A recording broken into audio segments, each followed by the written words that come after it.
The Diary of a Madman. That's how the Jacksonville sheriff describes a manifest left behind by the man who shot and killed 3 people inside a Jacksonville, Florida Dollar General over the weekend. El 26 de agosto del año 2023, en la ciudad de Jacksonville, en el estado de Florida, hubo un tiroteo en la tienda Dollar General, tiroteo que se llevó a 3 personas. Fue catalogado como crimen de odio al saberse que eran 3 personas afroamericanas. El tirador dejó tras de sí 3 manifiestos, y reactivó el debate del racismo una vez más, y de los copycats de Tehran. Hola a todos, hoy vengo a hablarles sobre el caso que ocurrió en Jacksonville, y no me refiero al caso de Jacksonville Landing, a pesar de que ocurrió en la misma fecha. Ya que hoy es el aniversario de este canal, hablaremos de algo ocurrido en la tienda Dollar General en la misma ciudad. Para no hacerla larga, sin más, iniciamos con este video.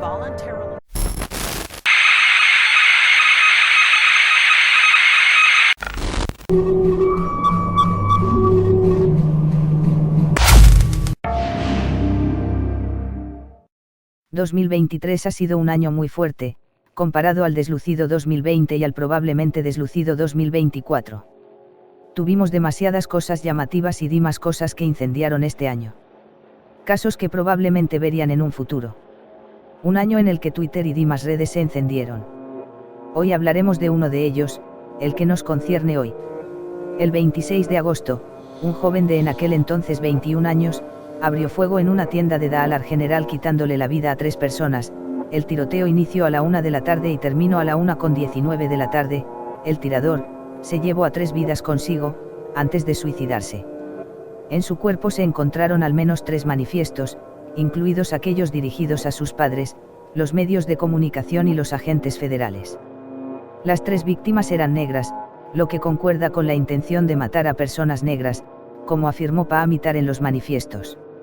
Se recogieron los manifiestos el día de la masacre, aunque casi el 19 de enero, se liberó uno de los manifiestos de Paamitar, fue liberado por la policía de Jacksonville. De eso hablaremos más adelante. Jacksonville como tal, según muchas personas, sí es como un área ghettificada, según residentes. Aunque es más que nada un área de bajos ingresos, y donde muchos ancianos viven allí. Por un tiempo se le consideró como una de las áreas con mayor crimen en el estado de Florida. Showing the shooter's movements, both at the Family Dollar and at Edward Waters University. I'll be sharing portions of that video footage with you shortly. First, I would like to detail the complete timeline of the newly discovered information pertaining to the shooter's movements. El joven fue identificado como Ryan Christopher Paamitar. Nacido en el año 2001 en Orange Park, en el estado de Florida. No hay muchos indicios sobre su vida, pero lo que sí se sabe es que, como varios casos, no tenía ningún tipo de récord criminal. Paamitar venía de una familia particular, por decirlo menos. Su madre, Meriam Paamitar, trabajó como directora de cumplimiento de facturación de médicos en la Universidad de Florida, al menos según lo que parece ser su LinkedIn. También tenía una página de Pinterest, la cual todavía sigue activa a la fecha y hora en la que escribo este video. Esta cuenta tenía 2 pines importantes, relativos al 21º cumpleaños, y a su graduación. Su padre, Steve Paamitar, por otro lado, no se le conoce alguna ocupación, también tenía cierta presencia en Internet. Aquí quiero aclarar lo siguiente: la cuenta Hasparrotead era presumiblemente de Steven, no de Ryan. Ryan tenía una cuenta diferente con su nombre, de la cual no se pudo rescatar nada porque, como todo, borran esas cuentas. Cabe resaltar que la cuenta Hasparrotead también fue eliminada. Se rescataron algunas capturas, que expresaban opiniones antirrepublicanas. Una publicación decía: he tenido a esta madre / hija idiotas de maga volviéndose locas durante 5 días. Puede que sean hermanas, algo difícil de decir. Las amenazas violentas comenzaron el segundo día, por lo que son un poco lentas. Creo que puedo mantenerlos funcionando durante una semana completa. No está claro de quién estaba hablando @Hasparrotead. La página @Hasparrotead también retuiteó un tuit anti-Trump sobre la gran mentira, criticó a Kyle Rittenhouse y Ted Cruz y volvió a publicar una publicación positiva sobre Jill Biden. Escribió en 2021, se están utilizando lectores de matrículas para rastrear a los traidores de Trump del 1 al 6. A diferencia de Betts, él no es una persona registrada como demócrata, y más adelante les probaré por qué. Y sobre lo de Kyle Rittenhouse, o me voy a extender con lo que hizo este muchacho, solo diré que al menos un 90% de lo que yo creía antes son cosas en las que ya no estoy de acuerdo ahora. Solo quédense con eso, Kyle Rittenhouse era un chico bueno con un arma, y quieran aceptarlo o no, también lo fue Guy Grosskreutz. Pueden pensar lo que ustedes quieran. Por otro lado, Ryan tiene un hermano, James Paamitar, de actualmente 27 o 28 años. James tiene un historial criminal extenso, tiene antecedentes penales en Florida, habiendo sido acusado de delito grave de robo a mano armada, donde las autoridades dijeron que se robaron armas de una casa, y de salir de un restaurante sin pagar. James Paamare fue acusado de resistirse a un oficial en otro caso en el que los registros judiciales dicen que fue acusado de gritarle a la policía, que te jodan, perra. Malditos policías. Por eso te disparan.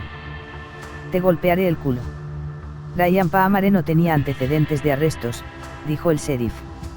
Sobre Ryan pues. Ryan Paamitar vivía en el área de Oakleaf Plantation en Jacksonville. Paamare era un exalumno de Oakleaf High School y Flagler College. Según su Twitter, cuya actividad se limitó a un post, asistente de Oakleaf High School, 3.5 GPA, certificado en Adobe Photoshop, Adobe Illustrator CS6 y Adobe InDesign, bebe demasiados productos de Arizona, refiriéndonos a las bebidas de lata con ese diseño extravagante. En 2019, escribió en Twitter, esperamos tener una carrera brillante en administración de empresas. Almohadilla Flagler Mackesy compartió una carta de Flagler College. En 2016, fue objeto de una llamada de la Policía Nacional entre él y su hermano, pero no resultó en un arresto. No proporcionó detalles adicionales. Según el Departamento de Salud de la Universidad del Estado de Florida, el sospechoso también estuvo sujeto previamente a la Ley Baker en 2017, dijo Waters. La Ley Baker es una ley de Florida que permite a las familias y seres queridos brindar servicios de salud mental de emergencia y detención temporal a personas discapacitadas debido a su enfermedad mental y que no pueden determinar sus necesidades de tratamiento. Él tenía solo 15 años en ese momento. Les leo el informe recuperado y pedido por la FOIA.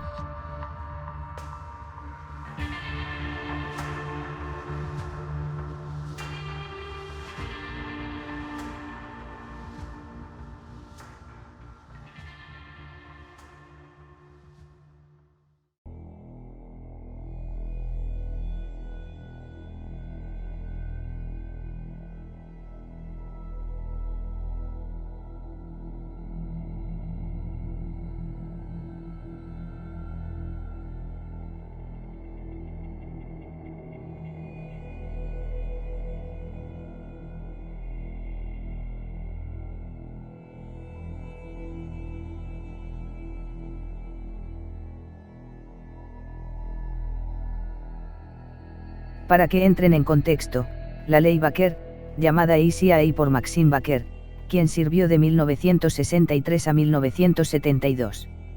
Estaba muy interesada en cuestiones de salud mental, se desempeñó como presidenta del Comité de Salud Mental de la Cámara de Representantes y patrocinó el proyecto de ley. Es utilizada para colocar a personas bajo detención involuntaria para exámenes de salud mental por hasta 72 horas. La ley permite las siguientes cosas. 1. Un examen hospitalario voluntario e involuntario a corto plazo. 2. La admisión voluntaria e involuntaria de un individuo para la evaluación y el tratamiento de una enfermedad mental. 3. El tratamiento ambulatorio involuntario de una enfermedad mental. Según una página de abogados tipifica lo siguiente en una carta. En ausencia de un arresto y cargos criminales contra la persona enviada para evaluación bajo la Ley Baker de Florida, el sheriff del condado de Bay no puede retener las armas de fuego confiscadas a dichas personas y retenidas por esa oficina.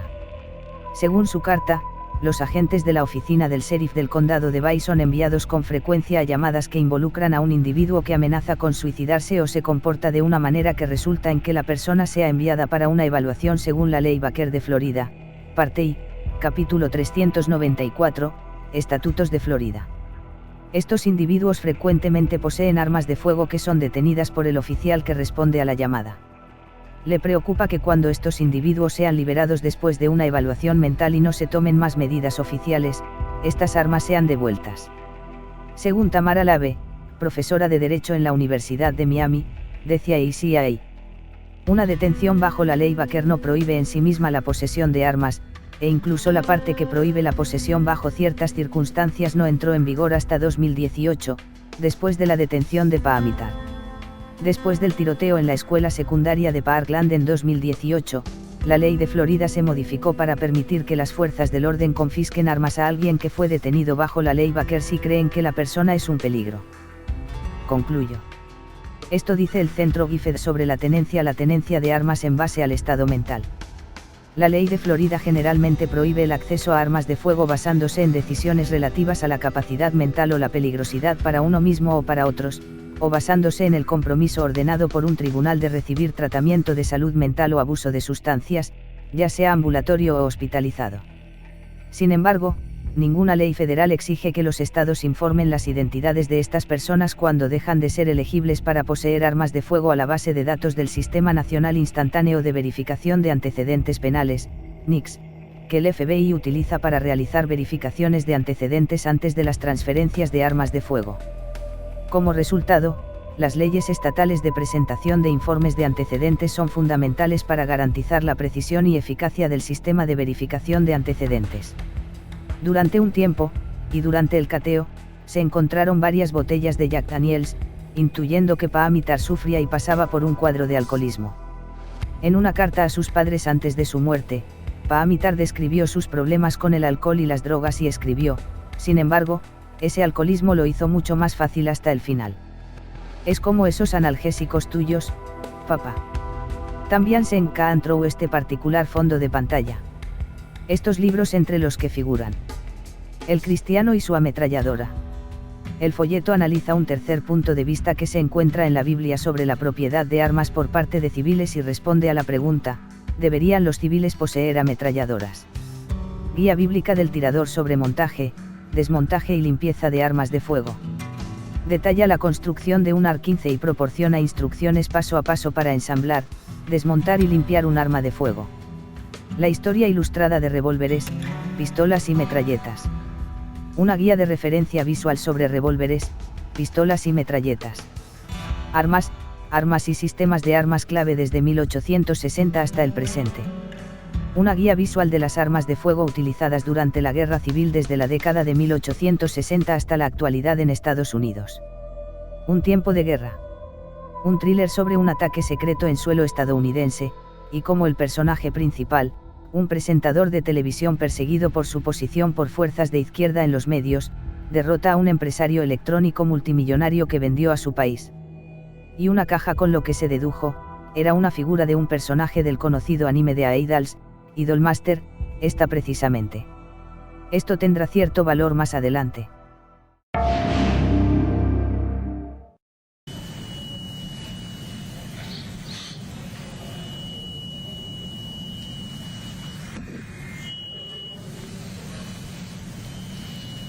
Se tiene registro de que el tiroteo pudo haber sido influido al menos en fecha, con lo que hizo David Katz, al menos por la fecha, pero eso lo ponen en los medios como pregunta más como afirmación. Según la policía, a las 11:39 de la mañana, Paamitar salió de su casa en el condado de Clay, Florida.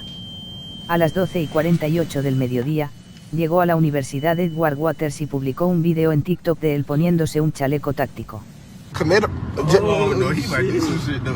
Oh yeah, he locking that door. He got that bulletproof vest. And BSO is all the way. Yeah, niggas suspicious. Yeah, it's crazy. Grab him. Grab him. Oh, they finna get his ass. I know they finna. A las 12 del mediodía y 55, la seguridad del campus llegó a su ubicación y le pidió una identificación. Paamitar no se identificó y salió del estacionamiento a las 12:57 del mediodía. Lo siguió un oficial de seguridad del campus que salía a las 12:58 del mediodía. Llegando al local fue grabado por personas en un auto acercándose al lugar. El tiroteo inició a la 1 de la tarde cuando una de las alarmas sonó, causando que Paamitar disparara 11 rondas de su arma dándole a una conductora de Uber. Las imágenes de seguridad mostraron a Paamitar con un chaleco táctico, una cubierta para la cara, guantes de goma azules y protección para los oídos durante el tiroteo. Muchas personas huyeron del lugar por la puerta de atrás, con Paamitar saliendo por esa misma puerta después. Durante los próximos 5 minutos la llamada al 911 fue recibida, precisamente a la 1:10 de la tarde, y pasaron los siguientes acontecimientos. Paamitar mató a uno de ellos, luego persiguió a la otra persona por la tienda, le disparó pero falló. Durante la 1:13 de la tarde, la víctima perseguida pudo salir por la puerta trasera, y Paamitar la siguió, disparó por la misma puerta y luego volvió a entrar al edificio. A las 1:14, Paamitar ingresó a una oficina. 4 minutos después, le envió un mensaje de texto a su padre, indicándole que usara un destornillador para entrar a su habitación. Allí, su padre encontró una última voluntad y un testamento y una nota de suicidio en la computadora portátil de Paamitar. A las 1:19, 11 minutos después de los primeros disparos, los agentes de policía entraron al edificio y escucharon un solo disparo, que se sospechaba que era el suicidio de Paamitar, suicidio que ocurrió en una de las oficinas de la tienda. Sus padres fueron notificados a la 1:53 de la tarde. A las 3:44 de la tarde, SWAT confirmó que Palmer estaba muerto. En su cuerpo se encontraron al menos 3 manifiestos, incluidos aquellos dirigidos a sus padres, los medios de comunicación y los agentes federales. Todas las víctimas fueron afroamericanas. Las víctimas fueron identificadas como Angela Michelle Carr, 52 años. Gerald Dasio Ungalian, 29 años. Arnold Joseph Laguerre Jr., 19 años. Angela Michelle Carr era conductora de Uber, quien estaba haciendo una carrera, dígase carrera como llevar a un pasajero de un punto a un punto B, estaba dejando a un pasajero en la tienda Dollar General. Fue la primera persona en morir. Arnold Joseph Laguerre Jr. fue la siguiente víctima. Laguerre era empleado de la tienda, y recién se había graduado de la preparatoria, y fue interceptado por Paamitar. Fue la segunda persona en morir. Gerald Dasio Ungalian tenía planeado pasar el fin de semana con su hija de 4 años, pero en vez de eso, se convirtió en una de las víctimas del tiroteo, siendo baleado cuando entraba junto con su novia por la puerta principal de la tienda. Fue el último en morir. Las reacciones no se hicieron esperar. El presidente Joe Biden dijo que la supremacía blanca no tiene lugar en Estados Unidos.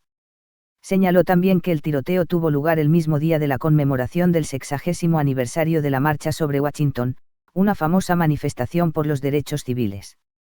El gobernador, y quien fue nominado republicano para la presidencia, Ron DeSantis emitió un comunicado en el que se refirió a Paamare como un cabrón y un cobarde por suicidarse en lugar de asumir la responsabilidad por sus acciones. Sin embargo, en los memoriales, al señor DeSantis lo recibieron mal, principalmente con abucheos. Esto llevó a la concejal de Jacksonville, Jacoby Pittman, a intervenir y pedir a los dolientes que se calmaran, diciendo, vamos a dejar de lado los partidos porque hoy no se trata de partidos, antes de agregar, una bala no conoce a un partido, alegando que la violencia no viene de ningún tipo de partido o ideología política. Well, thank you for doing this. I want to just say to the councilwoman, I got you. Don't worry about it. We've already been looking to identify funds to be able to help, one, make sure there's adequate security for Edward Waters College. We are not going to allow these institutions to be targeted by people.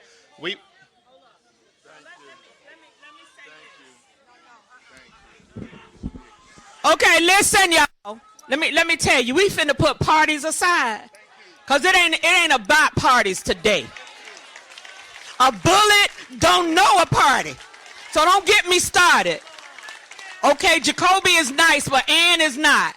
Now, if the governor wanted to come here and he bringing gifts to my community, y'all know I'm taking the gifts because we've been through enough already and I don't want to go through no more.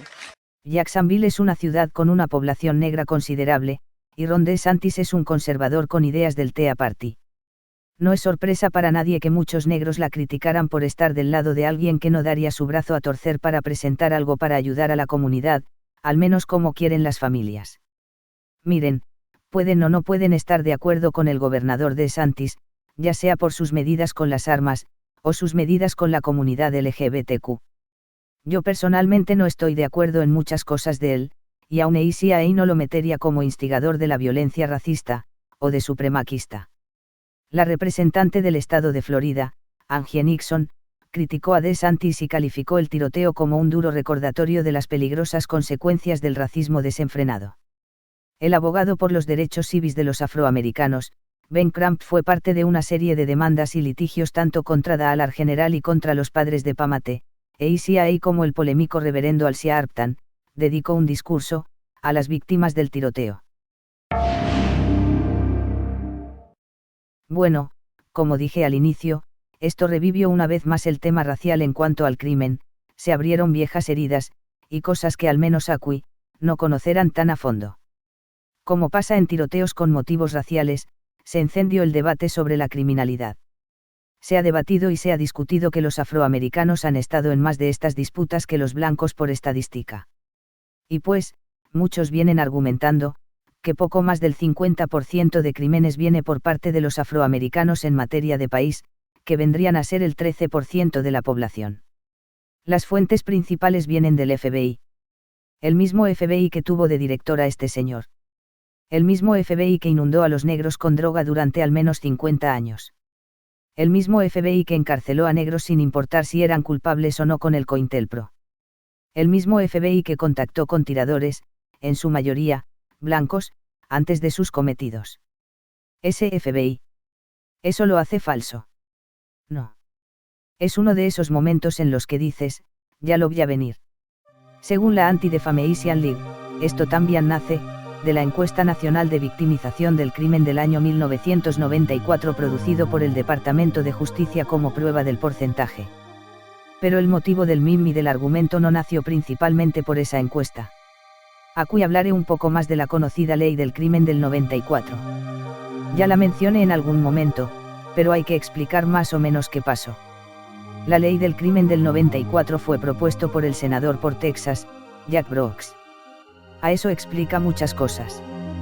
Fue patrocinada por Biden, pero él no la propuso, digámoslo ACA. The consensus is A. We must take back the streets. It doesn't matter whether or not the person that is accosting your son or daughter or my son or daughter, my wife, your husband, my mother, your parents. It doesn't matter whether or not they were deprived as a youth. It doesn't matter whether or not they had no background that enabled them to become socialized into the fabric of society. It doesn't matter whether or not they're the victims of society. That's number one. There's a consensus on that. The Democratic chairman of the Judiciary Committee, the Democratic President of the United States of America, the Democratic Attorney General, the Republican leader of this effort, Senator Hatch, the Republican senator from Texas, we all agree on that. La ley fue propuesta, oficialmente, debido al alza de la violencia armada y terrorismo durante los años 1991 a 1993, desde el tiroteo en Louisville, hasta el tiroteo en la calle 101 en California y principalmente, el asedio de Waco. Por si quieren otros motivos para odiar a Biden, resulta que el señor residente cumplía con las características de ser uno de esos, demócratas por Reagan, ya saben, la influencia del 40º presidente, y la idea de que la guerra contra las drogas, y la encarcelación por posesión de marihuana, era vital para aquel entonces. Retornando, la ley constituye un compendio de leyes, como las leyes de prohibición de armas de asalto, ley que expiró en 2004. Algo muy curioso es que muchos critican el hecho de que tanto Bill Clinton como Joe Biden, por firmar una ley ACA, considerándolo como un acto racista, y más con el trasfondo que carga. Pero son los primeros en ampararse de ella en forma indirecta, solo sostener el punto de que todos los negros cometen una proporción exacerbada de crímenes, es decir, para muchos críticos, ese tipo de leyes están más alineadas a sus creencias que a las de sus opositores. Eso y que más del 58% de ciudadanos negros fueron los que más estuvieron a favor de esta ley, contrario a los blancos, que representaron el 49% de ciudadanos quienes lo apoyaron, según la senadora y actual alcaldesa de Los Ángeles, Karen Bass. Contrario a personas como Cornel West, que sus críticas fueron principalmente porque demócratas y republicanos reforzaban más esa idea del Estado carcelario, y más sabiendo que las encarcelaciones iniciaron a acrecentar desde Reagan, pero no llegó hasta su pico máximo o hasta la primera mitad de la presidencia Obama. En 2018 no se abolió, sino que se modificó, con la ley First Step Act, en la cual reduciría mucho más las encarcelaciones injustas, muchas más de las que han estado bajando desde mediados del periodo de Obama con sus leyes de reinserción de prisioneros a la sociedad desde los años 2015. Es más, las encarcelaciones empezaron a decrecer de a poco desde la segunda mitad del gobierno de Barack Obama, si bien no eran inmediatos, sí tendían un poco más a la baja. Según el Centro de Investigación Pew Research cita lo siguiente. La población penitenciaria federal, que disminuyó por primera vez en décadas bajo el gobierno del presidente Barack Obama, cayó aún más durante la administración del presidente Donald Trump. Obama centró su presidencia en las cuestiones de justicia penal y se convirtió en el primer presidente desde Jimmy Carter en salir de la Casa Blanca con menos reclusos que cuando llegó. Entre otras cosas, supervisó una iniciativa del Departamento de Justicia que enfatizaba sentencias más leves para aquellos condenados por delitos menores y utilizó su poder ejecutivo de clemencia con más frecuencia que cualquier presidente moderno. El número de prisioneros cayó un 10%, o 14.988 reclusos, durante el mandato de Obama, la mayor caída en números absolutos de cualquier presidente registrado. Por otro lado, el acta de primer paso, básicamente se basa en una ley de reducción de condenas, por crímenes como posesión de marihuana, por ejemplo, también dependiendo de otros crímenes que no son ofensas graves. Si bien con Trump solo se liberaron a un 5% de la población carcelaria, que corresponde a casi 8.000 presos, al menos hasta 2019, la ley iba a disponer de un segundo acto, que buscaba aliviar las barreras laborales para las personas anteriormente encarceladas. Por lo menos hubo mayor tasa de liberación que la de Truman. Quiero que hagan de cuenta que estos porcentajes representan a los presos por población, por eso la cantidad de encarcelaciones durante la presidencia de Reagan es más alta que la de Clinton a pesar de que la cantidad por persona durante el periodo de Clinton es 20.000 veces mayor. Para que no haya trampas según algunos, citaré lo que dice la Asociación Nacional de Abogados Defensores Penales. La ley es un proyecto de ley de reforma de la justicia penal federal que cambia muchas leyes federales severas de sentencia. La ley también amplía la liberación compasiva para los reclusos federales que califican y ofrece a los reclusos federales actuales programas de rehabilitación y la posibilidad de una liberación anticipada de la prisión. La ley primer paso impacta directamente a los prisioneros acusados y sentenciados de múltiples maneras. El abogado defensor Tad Bussert analiza los aspectos de la ley relacionados con la oficina de prisiones, incluidos los cambios en el cálculo del crédito de tiempo, las vías por las cuales los presos pueden obtener transferencias previas a la liberación y la colocación en libertad supervisada, y vías para solicitar a los tribunales reducciones de sentencia. Por razones extraordinarias y convincentes. Según la organización Familias contra Mínimos Obligatorios. En 2018, el Congreso aprobó la histórica ley del primer paso con apoyo bipartidista y el presidente Donald Trump la promulgó el 21 de diciembre de 2018. Ahora, casi 5 años después, está claro que esta importante legislación de reforma de la justicia penal es un éxito abrumador.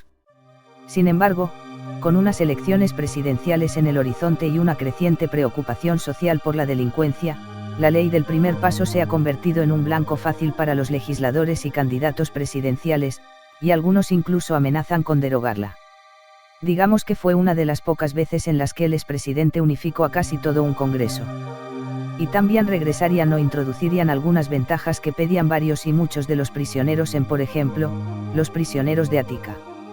Llámenme anticuado, pero poniéndolo en un plano más cínico, diría que Donald Trump estuvo haciéndole el juego a los comunistas progres según varios conservadores reaccionarios.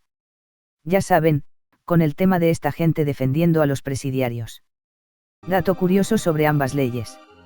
Según la página GovTrack, página que lleva registro de las votaciones sobre leyes en el Senado, en las dos, hubo una mayoría avasallante de demócratas, y pues, si bien hubo mayoría republicana en contra de la primera ley, asumo porque el encanto de Reagan acabó, entre comillas, la segunda se debió a una contra enorme del sector más conservador, bueno, no en votaciones, pero sí en críticas individuales.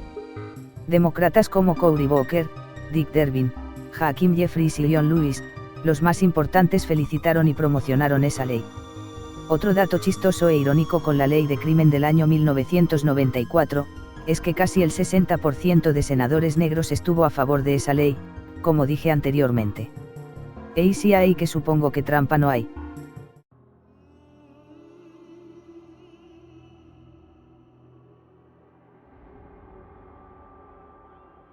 Aunque también muestra que los mayores crímenes contra una raza, vienen de la misma raza, y si hay, que bueno, fácilmente se podría aplicar la frase de que los blancos también matan a otros blancos, en vez de señalar una parte del contexto. Continuando. No señalo estos puntos sobre el FBI solo porque se ataquen a los negros. Lo hago porque no es nada sorprendente. Algo que listar es que se cita directamente, víctimas y asesinatos, no dice nada de gente falsamente acusada, sea blanca o negra. Hola a todos, este corte va a arruinar el flujo de la edición, ya que había hecho un corte hace 10 días, hoy al momento de escribir esto, se cumple un año desde este caso, y creo que es necesario explicar algo que probablemente no explique en ese momento. Durante los meses que he buscado y rebuscado en este tema, vi varios comentarios que apuntaban un detalle importante. Esta tabla solo registra a los ciudadanos arrestados, más no enjuiciados. Y como también vi las pestañas, tenían sus especificaciones, al menos en las tablas del 2019. Especificando. Los totales de etnia son representativos de aquellas agencias que proporcionaron desgloses por etnia. No todas las agencias proporcionan datos sobre etnia, por lo tanto, los totales de raza y etnia no serán iguales. Y como en la tabla de homicidios, dice la siguiente nota. Esta tabla se basa en incidentes en los que las autoridades policiales conocen cierta información sobre el delincuente, por lo tanto, cuando la edad, el sexo, la raza y la etnia del delincuente se informan como desconocidos, estos datos se excluyen de la tabla. El FBI tiene su propia metodología de registro estadístico que la página del FBI explica. El FBI calculó las tasas de arresto utilizando datos de todas las agencias de aplicación de la ley que presentaron un año completo de datos de arrestos, es decir, denunciantes completos, luego multiplicó esta tasa de arresto de respuesta completa por la población total, incluyendo aquellos que informaron de manera incompleta y no informaron, en cada delito de arresto y grupo de población y luego multiplicó por 100.000 para cada delito de arresto. Es decir, tomas la cantidad de crímenes cometidos, lo divides entre la población censada, y lo multiplicas por 100.000. Igualmente les dejo un link de cómo se hace este cálculo en Excel. Continuando con todo, es que las personas cada que sacan estas tablas van principalmente al lado porcentual, ignorando el porcentaje total. Aunque igual estas tablas están desactualizadas, se usa actualmente la página del CDE, o Crime Data Explorer, o explorador de datos criminales.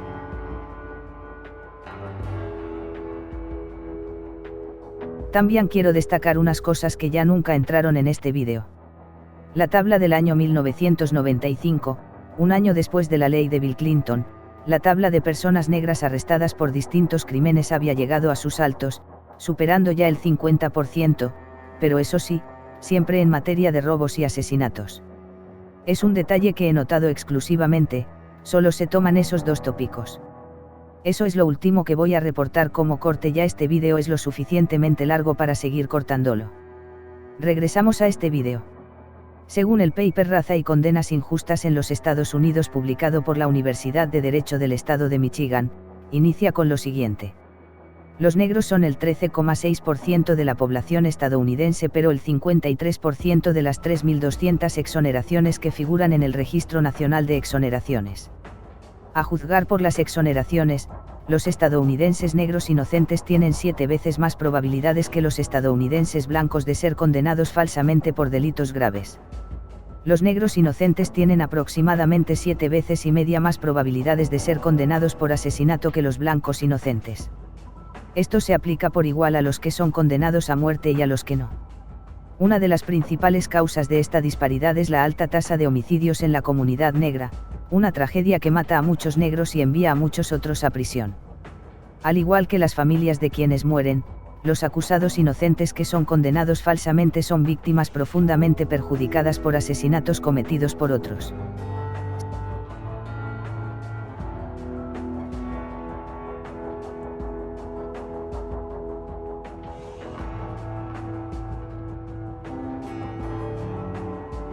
Si bien esto puede desarrollar un argumento en cuanto a asesinatos, sean premeditados o no, porque también los lista, también hay que ver la tabla general y es más varial. Se puede ver al menos una comparación más varial a la hora de delitos. Esta página que encontré gracias a otro comentario solo llega hasta 2019. Vemos que las personas negras tienden a porcentajes más altos en cuanto a robos y asesinatos premeditados o no intencionales, vemos que la diferencia no es muy alta. Más sin embargo, en casos como violación, posesión de drogas, crímenes violentos, posesión de armas ilegales y ofensas sexuales, son minoría, al menos por una diferencia entre 15% a 20%, no por eso va a haber gente que diga, oh, todos los violadores, drogaditos y locos son blancos porque son mayoría. Sí puede haber una mayoría, pero siempre habrá un conato de personas que o fueron acusados falsamente, o estaban en el momento y lugar equivocados. En resumen, una persona negra y una persona blanca, pueden ser acusadas por solo estar en el momento equivocado, o simplemente pueden terminar manchados porque alguien malo los embaucó en una mala situación, y probablemente el condenado real siga libre. También quiero sepultar ese tópico de que la gente negra es agresiva con los latinos exclusivamente. Con esto no quiero ocultar una realidad creciente, y mucho menos minusvalorar a las personas que hayan pasado por esa horrible experiencia, solo es un detalle que he notado, ya que hay mucha gente comentando sobre esto. Me disculpo de antemano. Igual como digo, pueden tomarlo, o dejarlo. Obviamente habrá gente mala dentro de un demográfico, pero esto está dividido en dos, específicamente entre latinos hispanos y latinos no hispanos, o sea, nacidos en Estados Unidos. Si revisamos la tabla, las agresiones a latinos de origen hispano por parte de los negros es de solo 177 por sobre los 759 por parte de los blancos. Si hablamos de latinos no hispanos, el resultado es otro, uno más grande. Algo similar aparece en la página de la CDE, aprovechando de que esta tiene un apartado para crímenes de odio. Aunque revisando estadísticas más actuales, al menos hasta 2022, del mismo FBI vemos que algo ha cambiado, si bien las cifras han aumentado a los miles, lo malo de este sitio es que no sé si habla en miles por Milan, o de miles por cada caso, vemos que el porcentaje ha bajado en cuanto a lo general en un 43%, aunque en homicidios y robo, parece no haber cambiado. O bueno, la última vez que revisé eso había bajado de 52 a 49, peso para el tiempo ocurrido pasaron ya 6 meses, y aquí en la versión actualizada nos permite ver cualquier ofensa. Si nos vamos a los crímenes de odio veremos que la mayoría son perpetrados por personas blancas. No necesariamente crímenes de odio contra negros, sino en general. Igual la página de la CDE, es mucho más interactiva, te permite ver por sección y por estado, de una forma más cómoda e individual. Una de las ventajas de este sistema es que es más y mejor automatizado que los anteriores sistemas de UCR. Aunque de alguna manera esta data igual está un poco atrasada ya que es de 2022, y ya estamos casi en 2025, por lo que bueno, trabajamos con lo que tenemos. Aquí voy a romper una vara, si bien es verdad que las estadísticas en homicidios es alta, es menos falso decir que todos los crímenes son cometidos por personas negras. Aunque tampoco ayuda que este porcentaje ayuda a su leyenda, si hacemos análisis en otros cargos, en arrestos y convictos, vemos que la diferencia es mucho más distinto y abismal. Igual esa aseveración de que todos los negros han cometido al menos un 50% de crímenes es algo absurdo, si hablamos de un país de 340 millones de personas, ¿cuántas personas representan el 13%? Hablamos de poco más de 45 millones, y eso equivaldría a casi 22 millones de personas cometiendo crímenes. Y la lista de personas en la gráfica equivale a poco más de 9.000 personas. Llámenme ignorante pero creo que algo no cuadra aquí. Oh. Eso explica mucho. Muy bien hecho, me atrapaste, me humillaste, lo reconozco. Igual esta tabla solo toma a los arrestos, más no a la convicción, algo que se me olvidó explicar. Lo siento. Eso sí, a menos de que hablemos de personas en un gueto, y asumo que no todos vivimos en un gueto, o lo vivimos alguna vez hasta dejarlo. Ya que muchas personas guetificadas son más volubles a cometer desde crímenes menores hasta... Sí. Tan clasista como suena pero ese y sí hay. Eso debido tanto por la segregación, como por la autosegregación. Es por eso que las zonas de no pasar son tan violentas, porque viven bajo su propia regla y no desean integrarse, o en el caso de la segregación, no terminan o no les dejan integrarse. Aquí quiero acotar lo siguiente: es sabido que las estadísticas cambian cada tiempo, de ejemplo este informe del sitio Brady. Hago una nota aquí, el sitio al que abre no muestra nada, o por lo menos el artículo, pero tomando la frase del tuit, di con este artículo del año pasado pero con la misma fecha. Aquí voy a romper una vara: si bien es verdad que las estadísticas en homicidios es alta, es menos falso decir que todos los crímenes son cometidos por personas negras. Aunque tampoco ayuda que este porcentaje ayuda a su leyenda, si hacemos análisis en otros cargos, en arrestos y convictos, vemos que la diferencia es mucho más distinto y abismal. Aunque también podemos concluir que el alto índice de crimen se debe a que los afroamericanos son una población pequeña.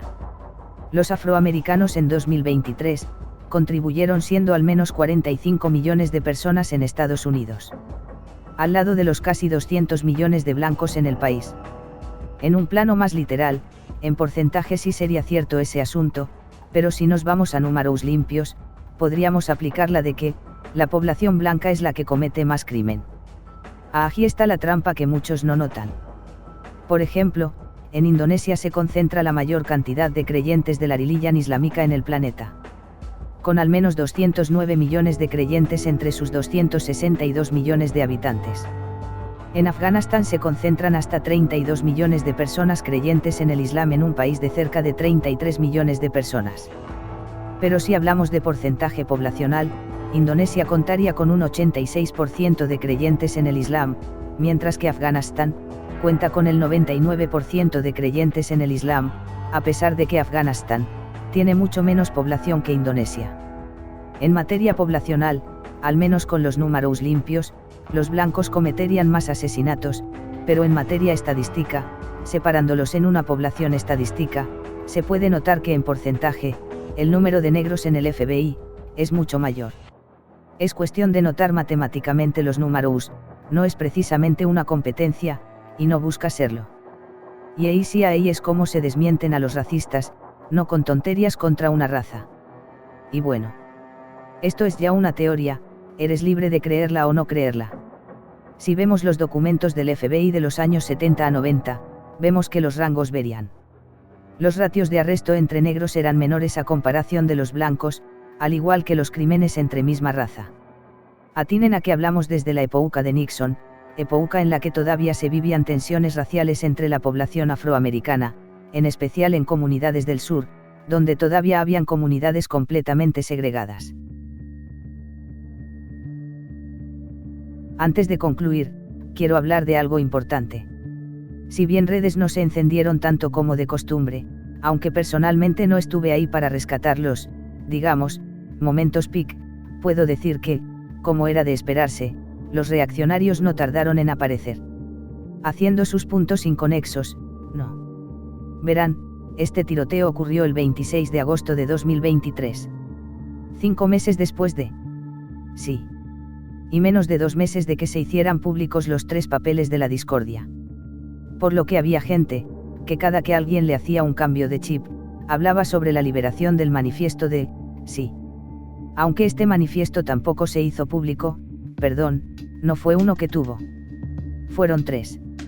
Acá hay una diferencia con lo que quiere vender el tuitero, en este caso no es Jack Posobiec, sino Dizzy Draino. Alguien similar. Los manifiestos del tirador de Jacksonville se encuentran actualmente en manos de la policía y aún no se han hecho públicos. El manifiesto del tirador de Nashville está actualmente sujeto a una batalla legal entre las familias de las víctimas, que no quieren que se haga público, y aquellos que han pedido acceso. Al menos para aquel momento. Los manifiestos de extrema derecha, como dije, son publicados en su mayoría, por ellos mismos. Según el periódico New York Post, dice: Paamitar llamó a Eminem y Machine Gun Kelly objetivos válidos que deberían ser asesinados en el acto, y afirmó haber estado lo suficientemente cerca de Kelly como para dispararle. Acompaño con un extracto del Huffington Post, que dice: Antes de matar a 3 personas negras en Jacksonville, Florida, el tirador supuestamente escribió sobre atacar al rapero Eminem y al cantante Machine Gun Kelly mientras elogiaba a asesinos en masa como Timothy McVeigh y el tirador de la escuela Virginia Tech, Seung-Hui Cho. En enero de 2024, la oficina del sheriff de Jacksonville publicó un manifiesto escrito por Paamitar, titulado A White Boy Summer to Remember. Además de hacer referencia a los asesinos en masa antes mencionados, también escribió extensamente sobre Brenton Tarrant, a quien calificó como una inspiración principal. También hizo referencia a memes y literatura de extrema derecha, como The Turner Diaries. Pues acá compartimos algunas, y repito, algunas partes y extractos de este documento, primero porque tiene mucho lenguaje, honestamente puedo permitírmelo, pero son 27 páginas las cuales no puedo traducir porque, no me deja. Segundo, porque no quiero que se me acuse de difundir material subversivo en un futuro. Bueno, ya estamos en mayo casi junio, y no he terminado ni de escribir el final de este vídeo. Hola a todos. Este comentario que hice anteriormente era cuando recién se escribía este vídeo. Como verán, este vídeo lo empecé a escribir el 8 de enero del 2024, y bueno, ya estamos casi al aniversario del caso, al menos a la fecha y hora de haber continuado y reestructurar este vídeo. Y muchos de los documentos los tuve que volver a buscar para editar el vídeo por donde me quedé. Lo último conocido de este caso fue la liberación del manifiesto, A White Boy Summer to Remember. Obviamente lo voy a transliterar, para no mostrar capturas, todo para evitar una denuncia por terrorismo. Igualmente no creo que pase nada. Regresamos al show. Resulta y acontece este manifiesto, uno de los tres, se llama Verano de un chico blanco para recordar. White Boy Summer, hace referencia a tres cosas. Primero, hace referencia a la canción de Chetanks, del mismo nombre, que segundo, a su misma vez, hace referencia a la canción Hot Girl Summer de Megan Thee Stallion. Aunque la tercera referencia es la más vial, es que esta canción, como el título del libro, haría más referencia a un eslogan promocionado por el comentarista Nick Fuentes, comentarista neoconservador. Según la página Anti-Defamation League, el verano de los chicos blancos, White Boy Summer, WBS, ha aparecido en los canales y la retórica extremistas de tres maneras distintas, shitposting en general, tropos racistas y misóginos y propaganda explícitamente supremacista blanca. Muchos memes en los canales extremistas han adoptado estratégicamente imágenes estéticamente agradables para disfrazar o distraer de sus mensajes reales. Se pueden quitar capas de estas imágenes aparentemente lúdicas de diversión veraniega para exponer mensajes de odio y llamados a la acción. Vamos a tomar los puntos más importantes de este escrito. Les digo de una vez, esta parte contiene un lenguaje extremadamente vulgar, tomen sus previsiones. En las primeras páginas se habla primero de cómo los negros, desde que tuvieron los mismos derechos que los blancos. Asumo que desde la emancipación y la victoria de Lincoln sobre Davis, han generado solamente problemas, destrucción y muerte. ¿Por qué no lo leemos de su propia mano? Desde que al negro se le concedieron los mismos derechos que al hombre blanco, solo ha traído destrucción. Destrucción desde la microescala, en la que el negro destruye una familia, ya sea matando a una persona por una suma simbólica de dinero o simplemente porque el negro disfruta matando, o abandonando a la descendencia que el negro decidió crear. Destrucción a mayor escala, en la que el negro destruye vecindarios a través de sus payasadas, ver, imágenes de negros disparando armas al aire afuera de sus apartamentos con el expreso propósito de reducir el valor de sus propiedades. Destrucción a escala macro, en la que el negro ve a uno de los suyos justamente asesinado y toma represalias injustamente con su herramienta más peligrosa, la mentalidad mafiosa. Irritado por informes falsos de los principales medios de comunicación sobre el negro muerto antes mencionado, ver, Trayvon Martin, apuntó con un arma a un oficial de policía, Michael Brown, apuntó con un arma a un oficial de policía, muchos más, apuntó con armas a los oficiales de policía, y más notablemente George Floyd, la rara excepción, ya que el postre de este negro fue ingerir una dosis letal de fentanilo antes de poder apuntar con un arma a un oficial de policía. Miles de negros salen a las calles y causan estragos absolutos. El negro quemará ciudades hasta los cimientos porque uno de los suyos pierde una pelea que comenzó. Cuando se le dé la oportunidad, el negro quemará su país si se le dan suficientes números y poder. El negro destruyó Rhodesia cuando Ian Smith finalmente cedió y permitió el gobierno minoritario. El negro destruyó sus propios países totalmente por su propia incompetencia cuando los colonizadores blancos que los civilizaron les dieron la independencia. Mientras escribo esto, el negro está abiertamente genocidando al hombre blanco en Sudáfrica. Cuanto más esperamos, más fuerte se vuelve el negro. No podemos darnos el lujo de esperar más. Debemos sacrificar al negro ahora, como se haría con un animal rabioso. Según el medio Florida Politics, hace una aseveración de estos dos puntos, los casos de Trayvon Martin, George Floyd y de Michael Brown, e ICA como un comentario sobre Rhodesia, lo que sería la antigua Zimbabue y la antigua Zambia y por qué no, sumando a Sudáfrica, lo siguiente. El asesino afirmó que los informes falsos sobre las muertes de Trayvon Martin, Michael Brown y George Floyd llevaron a manifestaciones callejeras, y confundió eso de alguna manera con la forma en que el antiguo país de Rhodesia fue destruido por el llamado gobierno de las minorías, incluso cuando el país era 93% negro. Quise confirmar las estadísticas demográficas de Rhodesia, y de Sudáfrica, y pues en efecto, estadísticamente, los blancos eran una minoría notoria entre los negros rhodesianos, especialmente durante los años 50 y 60. En Sudáfrica por otro lado, el resultado es más o menos el mismo, los negros en Sudáfrica formaban parte de un 67.5% en 1904. En 1960 para adelante la población aumentó a un 68.3%, mientras que la población blanca pasó a ser, de un 21.6% a un 19.3%. Esto a medida de que la población de Sudáfrica se hacía más grande. Para 1985 la población negra constituiría un 68.8%, mientras que la población blanca constituiría un 17.5%, esto siendo un número equivalente a 1000 personas, repito. Esto a medida de que la población de Sudáfrica se hacía más grande. La situación con Rhodesia no es muy diferente, la población de blancos en por ejemplo, Zambia, durante los años 1922 a 1953, representaban entre 11.000 y 37.000 personas, ya para 1964, si bien eran unos 70.000 en existencia, siguieron siendo minoría. Entre 1965 a 1977, la población tuvo un decremento brutal, de pasar a 70.000, en existencia, a al menos 10.000 y hasta 2014, aumentaron a 40.000 blancos, residiendo la mayoría de ellos viviendo en Lusaka. Los primeros europeos que descubrieron Zambia fueron los portugueses en el siglo XVIII. En Zimbabue por otro lado es un poco más distinto, en cuanto a cifras.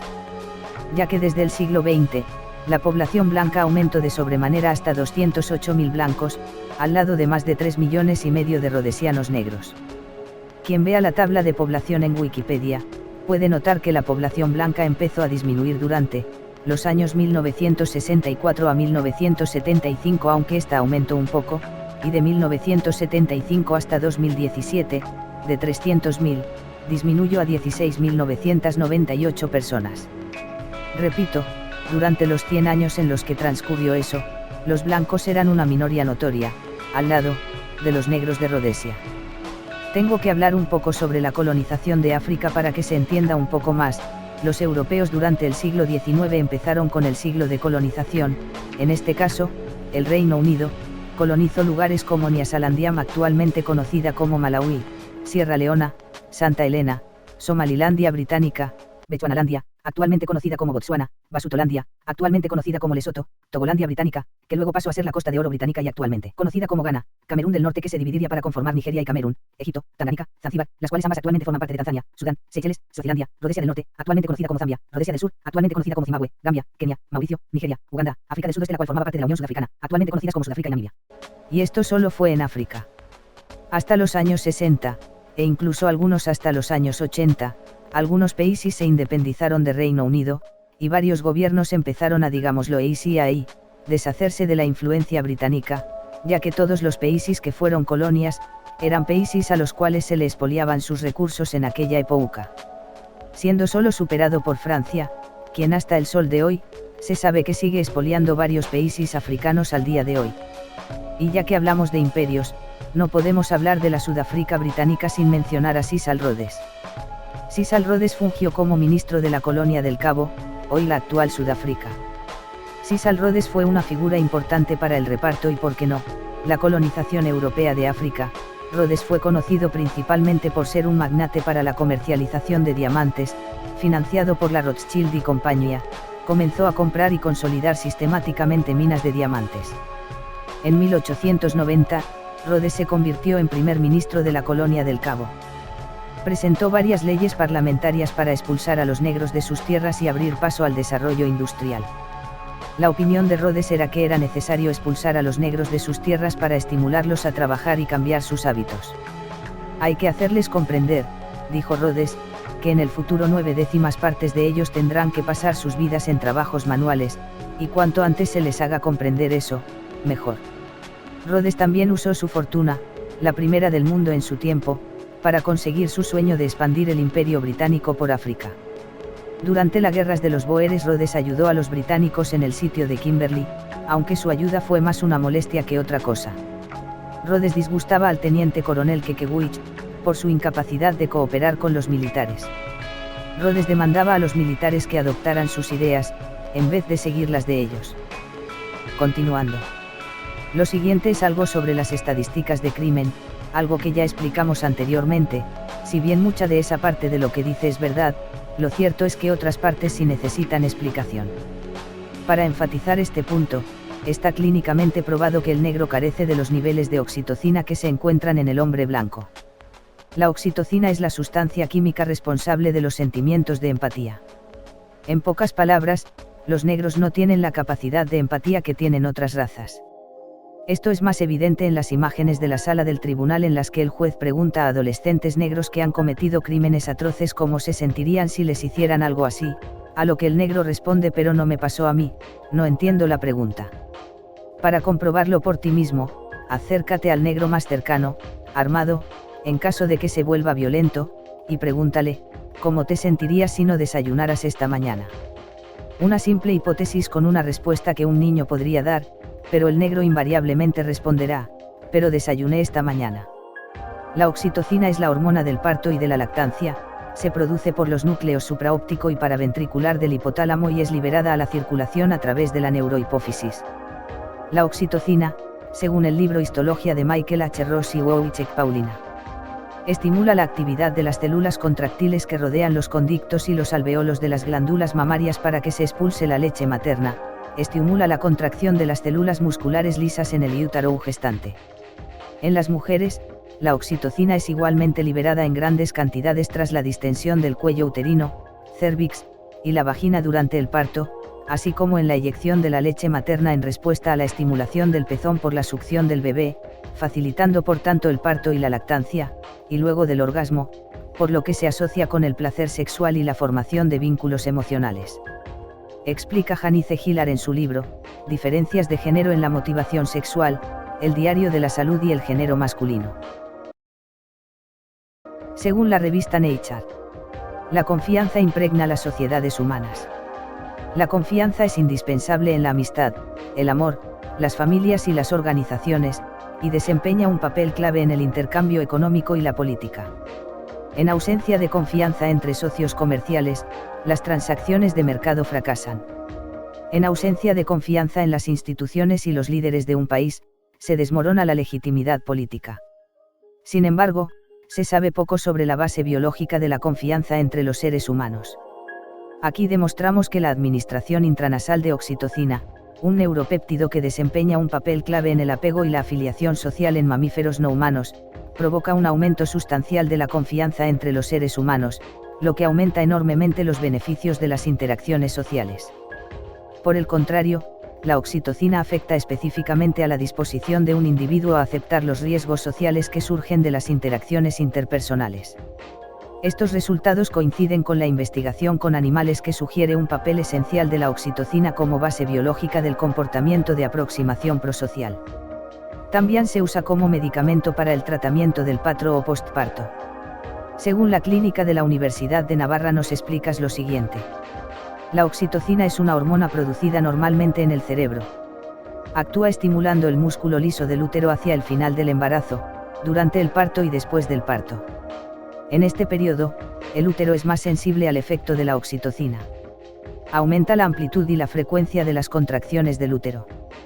Tiene efectos dilatadores en los vasos sistémicos que pueden provocar taquicardias.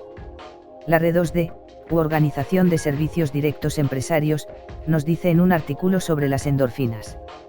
Se produce en el hipotálamo cerebral, se almacena en la neurohipófisis y se libera al torrente sanguíneo para alcanzar varios órganos donde ejerce sus funciones. Desencadena y sostiene las contracciones en el parto y dilata el cuello uterino. Juega un rol fundamental en la lactancia al generar el vínculo materno-infantil, nuestra primera experiencia de amor puro y confianza plena. La oxitocina, conocida como la hormona del amor, se libera ante momentos placenteros de la vida, como cuando disfrutamos de una reunión con amigos, y ante simples contactos físicos, masajes, abrazos, que establecen lazos de apego. Pero la descripción más cercana a la de Paamitar, es probablemente la que representa PLOS ONE, cuya publicadora es la Biblioteca Pública de Ciencias de la ciudad de San Francisco. Los seres humanos ayudan rutinariamente a desconocidos a costa de ellos mismos. A veces la ayuda ofrecida es generosa, ofreciendo más de lo que el otro espera. Los mecanismos próximos que sustentan la generosidad no se comprenden bien, pero varias líneas de investigación sugieren un papel para la empatía. En este estudio, los participantes recibieron una infusión de 40 UI de oxitocina o placebo y participaron en una decisión ciega, de una sola vez, sobre cómo dividir una suma de dinero con un desconocido que podría ser rechazado. Los que recibieron OT fueron un 80% más generosos que los que recibieron un placebo. La OT no tuvo efecto en una tarea de transferencia monetaria unilateral que disocia la generosidad del altruismo. La OT y el altruismo juntos predijeron casi la mitad de la variación interpersonal en la generosidad.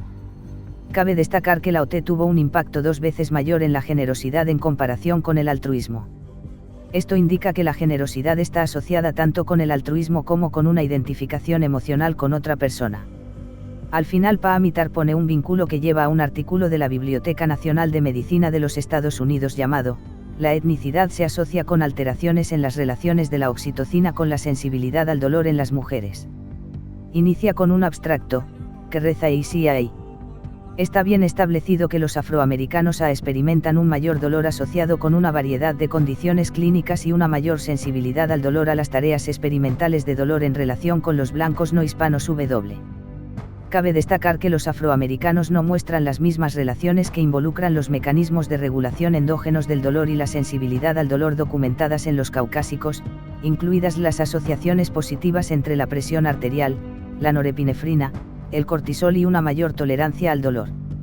Las mujeres afroamericanas demostraron una tolerancia al dolor significativamente menor en todas las tareas en comparación con las blancas y también exhibieron niveles plasmáticos de OT más bajos. Los niveles más altos de OT se correlacionaron con una mayor tolerancia al dolor isquémico y explicaron una parte marginalmente significativa de la diferencia étnica en el dolor isquémico. Un mayor OT también se correlacionó con una mayor tolerancia al dolor prese del frío, sin embargo, esta asociación ya no se observó después de que se tuvo en cuenta la variación debida a la etnia. El estudio es del año 2008, y lo pueden encontrar junto con un listing de artículos compilados. Como siempre, he dejado una lista de fuente y libros en la descripción, y para las cosas largas, dejo un link a YouTube Gist. Siento que me sé el mejor que usar Pastebin. Después de hablar un poco sobre John Wilkes Booth, les pido que recuerden ese nombre por favor. Paamitar habló sobre la política de su país, y además de eso, atacar a los partidos, demócrata y republicano, llamándoles unipartido, que según el bipartidismo era puro escaparate. Aunque hace unas pequeñas excepciones, como dice él mismo. Los republicanos que raramente se rehúsan a formar parte del unipartido, y aquellos que murieron misteriosamente, investigando el envolvimiento en un tráfico de algo que no puedo decir abiertamente aquí. Criticando la firma de la ley patriota, ley que permite al gobierno tener acceso a información de personas y empresas con propósitos de seguridad nacional y exige a las empresas estadounidenses, sin ningún trámite burocrático o juicio, que entreguen información de las bases de datos que tienen bajo custodia, criticando también el envío de soldados a Irak, también criticó los confinamientos. ACI como también atacó con retórica antisemita, transfóbica y homofóbica. Aunque como él dice, su objetivo principal eran las personas afroamericanas. Pero bueno, después de mucha jerigonza, empieza a hablar de historia e imperios, me llamó la atención que hablara la banda latina, o hispana, como prefieran.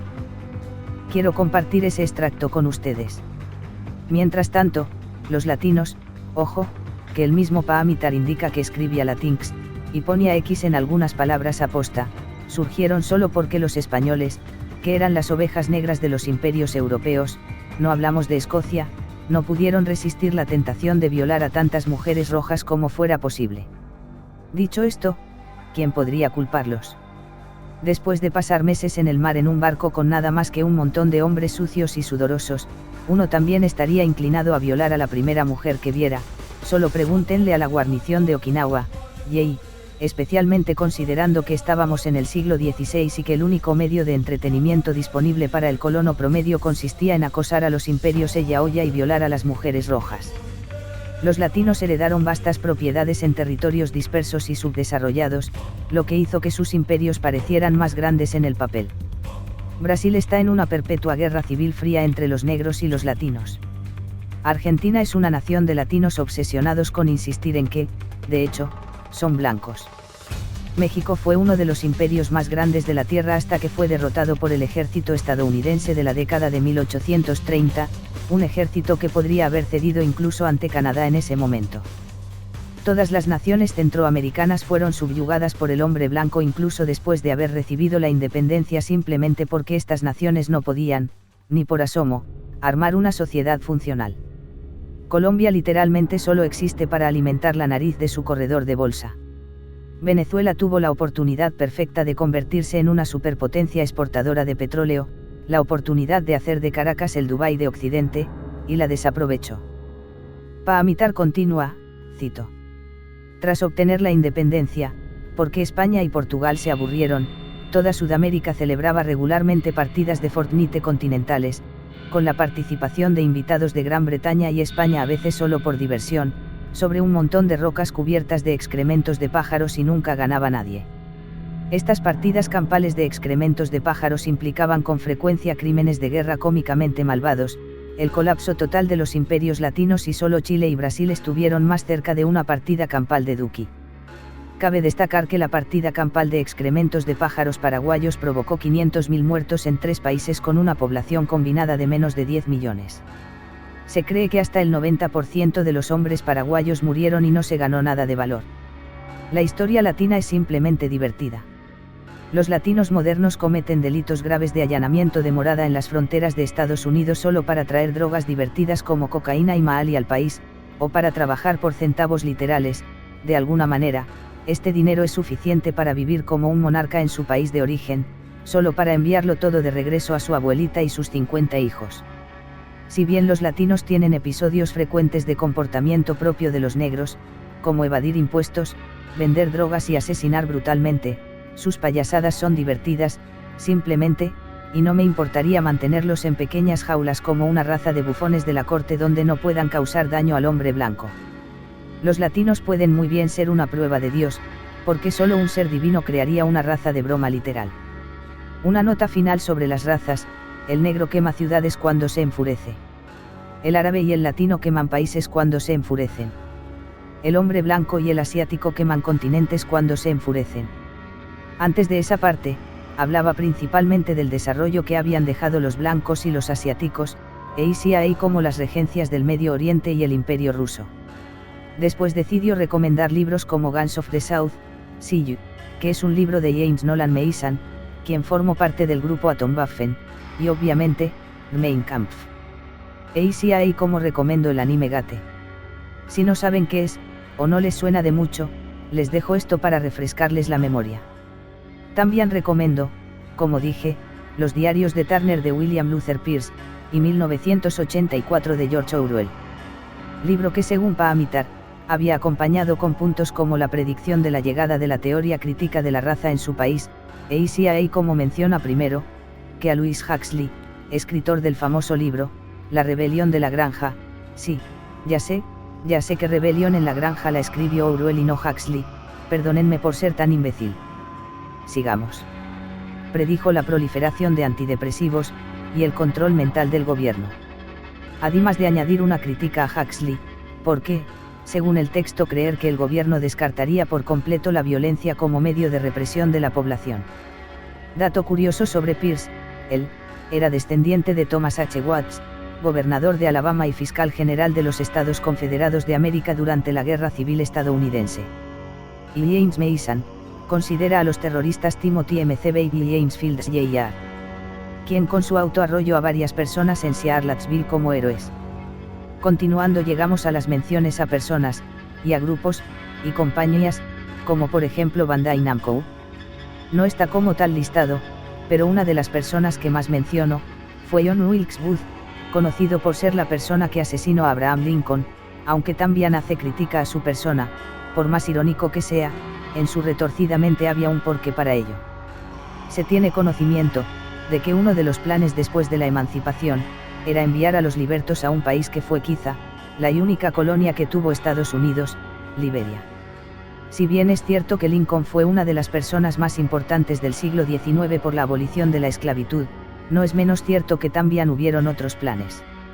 Otras fuentes determinaban otro destino. Haití.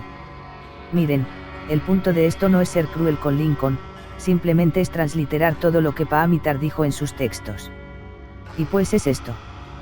También menciona a Sinrikyo, culto religioso y terrorista liderada por Soko Asahara, quien en 1995, mismo año en el cual ocurrió el ataque al edificio Alfred P. Mera, aterrorizó a toda Tokio, llevándose a 13 personas, aunque de haber logrado su cometido, se hubiera llevado al menos 6.000 personas. Después pone un texto que bueno, resulta ser que viene de una parodia hecha a esta escena del anime, Azumanga Daioh.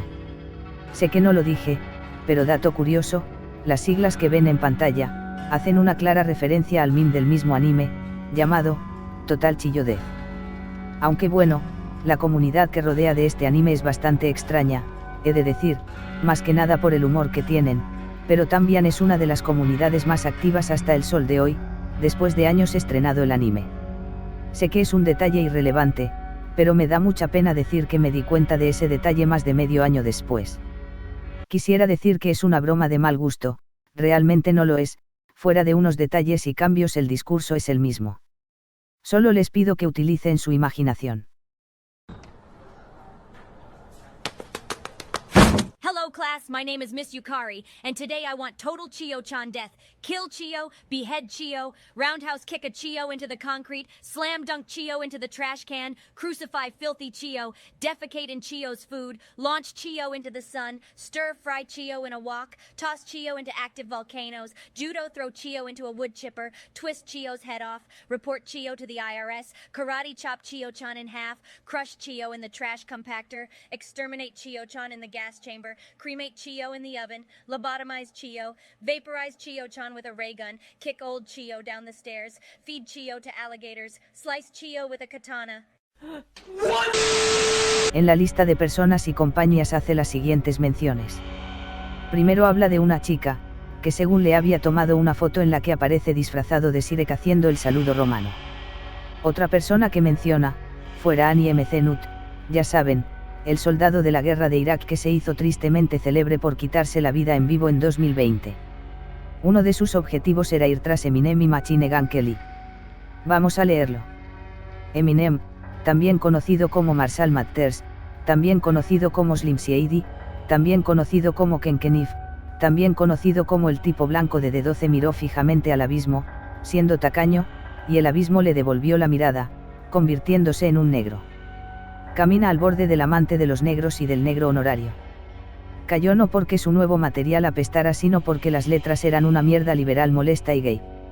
Roe para Total Nigger Death debe incluir a Eminem, también conocido como Marshall Mathers, también conocido como Slim Shady, también conocido como Ken Kniff, también conocido como el tipo blanco de D12, como un objetivo válido y debe ser asesinado en el acto. Coulson Baker, también conocido como Machine Gun Kelly honorable negro. Ser asesinado en el acto como Eminem porque no le disparé en Ohio. En la parte negativa entran también Wendigo On, un YouTube conocido por sus vídeos de terror, teorías conspirativas y crímenes reales. Es más conocido por sus vídeos Iceberg Explained en los que los suscriptores crean diagramas de iceberg sobre diversos temas que van desde la teoría bíblica hasta las teorías conspirativas. Se le describe principalmente usando el término peyorativo, conservative. Leámoslo de su mano. Wendigo On, ejemplo perfecto de un buen conservador, conservador, Goy. Hace chistes sobre matar a los federales, pero no tiene el valor de nombrar a los que envían a los federales o se tapa los oídos y grita la no puedo escucharte cuando se enfrenta a un reconocimiento de patrones. La peor parte es que la mayoría de los creadores de contenido de tendencia derechista son así. Ninguno de ellos hará lo que sea necesario. Su único propósito es servir como el comienzo de la llamada de atención del hombre blanco. Hay como a los Boogaloo Boys, un grupo de corte libertario conocidos por su participación tanto en las peleas contra Antifa, hay como dentro de las protestas por la muerte/asesinato de George Floyd. Algunos son grupos supremacistas blancos o neonazis que creen que los disturbios inminentes serán una guerra racial. También hay grupos que condenan el racismo y la supremacía blanca, aunque los intentos de algunos elementos individuales del movimiento de apoyar a grupos y movimientos antirracistas como Black Lives Matter han sido recibidos con cautela y escepticismo, y los investigadores y periodistas no están seguros de si son genuinos o si su objetivo es ocultar los objetivos reales del movimiento. Veamos qué dice. Boogaloo Boys, son unos maricones y unos auténticos larpers. Son unos buenos goy conservadores, o conservador, como Wendigo On. Han defendido activamente a los negros de la violencia merecida en el pasado. Han arruinado las camisas hawaianas, así que ahora tengo que hacer que vuelvan a estar de moda. Serían aliados útiles si se levantaran del culo y lucharan contra algo importante. Hazte amigo de ellos para la parte de TFD y TPD de Lebu, pero no contengas la respiración esperando que aparezca alguno. Cualquier bug boys que se interponga en el camino de TND no es tu amigo. Cuando se calme el polvo y hayamos logrado TND, TFD y TPD, que un voto popular entre los hombres determine la política futura de Estados Unidos. Aquí voy a citar a quien sí, menciona positivamente. Ello Traellar, Caballero Supremo. Inició el levantamiento beta. Su único error fue querer matar mujeres en lugar de simplemente quitarles su derecho a votar. Pronto estaremos bebiendo frappés de vainilla en el infierno. Nota al margen, no creo que se les deba negar a las mujeres el derecho a votar. Solo creo que se les debe negar el derecho a votar sobre cuestiones importantes que requieren una toma de decisiones informada, como presidentes y congresistas. El compromiso perfecto es hacer una votación separada para las mujeres donde puedan votar sobre cuestiones sin importancia, como el mejor músico de K-pop o el producto con especias de calabaza más sabroso. Las mujeres pueden sentirse bien consigo mismas y los hombres pueden vivir en una democracia funcional. Brendan Tarrant, la principal inspiración para mis métodos. Espero que a los fanáticos de los medios de comunicación les gusten las divagaciones esquizoides sobre mi arma, y los objetivos. Tarrant luchó contra sus invasores, y yo lucharé contra los míos. Si alguna vez ves esto, Brendan, tu reivindicación finalmente ha llegado. El momento que has predicho se acerca rápidamente. Además, el hecho de que haya obligado a Nueva Zelanda a usar la palabra Bacao Manu para una operación antiterrorista es bastante tonto. Anders Breivik, uno de los matadores de fanáticos de los negros y de los fanáticos de las toallas, con toallas se refiere a los musulmanes, más exitosos que jamás haya existido. Mató a 8 personas con una bomba de fertilizantes, los niños de Columbine se quedaron furiosos, y a 69 más con nada más que un Glizzy y una Mini 14, que figura en la lista de las 10 armas de fuego más gays de todos los tiempos, pero aún así la hizo funcionar. Un verdadero testimonio de la eficiencia del hombre blanco. También fue divertido decir en el tribunal bajo juramento que la MW2 ayudaba a apuntar. Timothy McVeigh, perpetrador del ataque bomba del edificio Alfred P. Mera en Oklahoma, muerte, destructor de globies. Un hombre y una hora en una sección de jardinería de Home Depot mataron a 2 veces más personas que un culto organizado y sus galones de gas nervioso. El ario por excelencia. Escapó de la prisión justo después de terminar sus 2 pintas de helado de chocolate con menta a través de un portalagarta que abrió al realizar el ritual de los 3 arios. Ahora vive en nuestros corazones. Alguna vez se preguntó por qué los federales rechazaron su solicitud de que se televisara su ejecución. Pocos saben. Seun Huicho, perpetrador de la masacre en Virginia Tech, prueba de que el hombre asiático puede matar tan bien como el hombre blanco. El único tirador de escuela genial. 2 tiradores con cerbatanas, 33 muertos incluido el mismo. Ya ves, los suicidios sí se cuentan como violencia con armas de fuego. Hizo que una camiseta negra y una gorra de béisbol chorrearan. Testimonio de la eficiencia asiática. Otoya Yamaguchi, conocido por haber asesinado al político socialdemócrata, e ICIA como izquierdista con tendencias maoístas, y Nejiro Asanuma, matar comunistas, decapitar comunistas, partir a los comunistas por la mitad con un golpe de karate, apuñalar a los comunistas hasta matarlos con un bakizashi. Gaston Glock, inventor de la pistola Glock, quien falleció recientemente en 2023, inventor de la mejor pistola desde la M1911 y la Browning HP. Cualquiera a quien no le gusten las Glocks es un inconformista homosexual y es 50/50 que sea un agente pagado de Taurus. Clarence Thomas, juez asociado de la Corte Suprema de los Estados Unidos, hombre blanco honorario. El raro conservador de principios, interpreta las leyes basándose en la Constitución en lugar de hacer estupideces de activismo marica como los jueces de la Corte Suprema del último medio siglo. Capaz de resolver un cubo de Rubik fotorrealista y omnidimensional que gira en su cabeza mientras su monólogo interno narra cómo se sentiría si no desayunara esta mañana. No puede ser expulsado del cargo debido al hecho de que se mencione su nombre aquí es que ocupa su puesto de por vida. El mejor argumento contra la muerte total de negros. Me gusta más que el 90% del bloque republicano. Y ponen este pase referente a su causa. Otro punto a destacar es esta imagen de Akui. Para ello debo hablar un poco sobre lo que es Soy Hack Party. Soy Hack Party nació como un imageboard al estilo 4chan. El término Soy Hack viene principalmente de una mezcla entre la palabra bohack, que son estos memes que andan molando hoy día, y la palabra soy, o soya en español, que es un término peyorativo. Era un sitio que llegó a presentar en su cuenta de Steam. Que por cierto, sigue activo al día de hoy. Y en caso de que se llegue a clausurar, llegue a tomar capturas para demostrar que este sitio alguna vez existió. Mientras lo muestro les cuento, Soy Hack Party no solo cuenta como imageboard, sino que también tiene su propia comunidad en torno al famoso meme, Soy Hack, o sus variantes, la más conocida siendo el Chud Hack, que nace gracias al famoso tirador, Patrick Crusius. Es una comunidad que se embarca en cosas como los memes, y vídeos en torno a varios temas, eso sí, en base a memes. También hacen animaciones y vídeos, por lo general haciendo burlas a muchas cosas de nuestros días.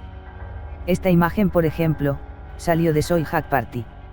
En Kiwi Farms, un usuario aludió, erróneamente, que Paamitar era seguidor de la conocida VTuber, Amelia Watson, o Watson Amelia para no confundir, perteneciente a la compañía Hololive en Sudavichan en inglés.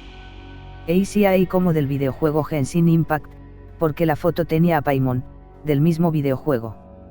Pero no, se trata principalmente de un meme, que hace referencia a la muerte de Ted Kaczynski. Esta es la imagen original. Como se pudo ver, Paamitar, e ICIA como algunos tiradores, le entraban mucho al Steam, aunque tampoco me sorprendería que Paamitar haya lurkeado en Soy Hack Party, o en Kiwi Farms. Otra cosa es que gracias a, para variar, Enciclopedia Dramática, pude dar con un canal de YouTube, que presumiblemente es de él. Al igual que el canal de Arkansitan, también tenía ciertos vídeos de juegos, en este caso sería el juego Sivalas Eisian, y un que otro vídeo de Payday.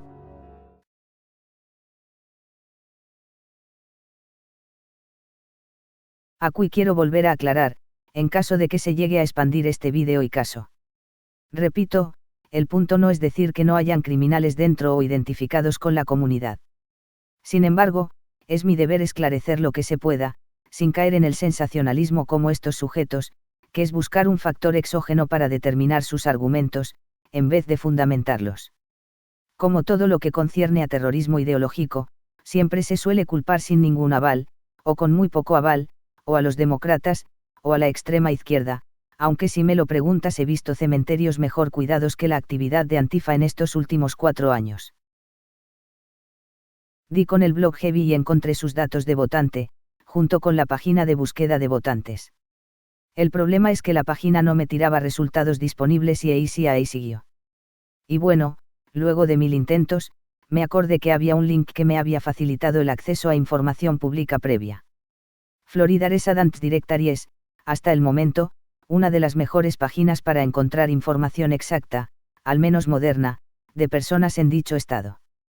Y para que vean, que su fiel amigo con fotos de un OCEMO nunca les mentiría, les muestro la veracidad de esta información capturándola en vídeo.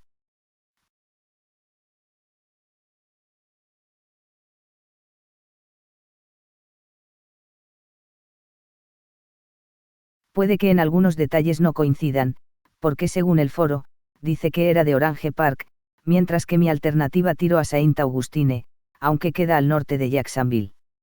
Y que algunos datos sean omitidos. Pero la fecha de registro electoral sigue siendo la misma.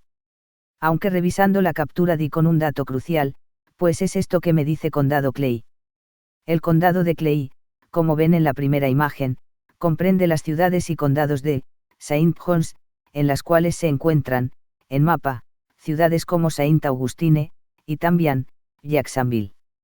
La razón principal de esto, no es que sea netamente parte del dichoso éxodo de Nueva York a Florida, aunque hay muchos florideños que incluso se devolvieron a Nueva York, otros se fueron a los siguientes estados en pantalla.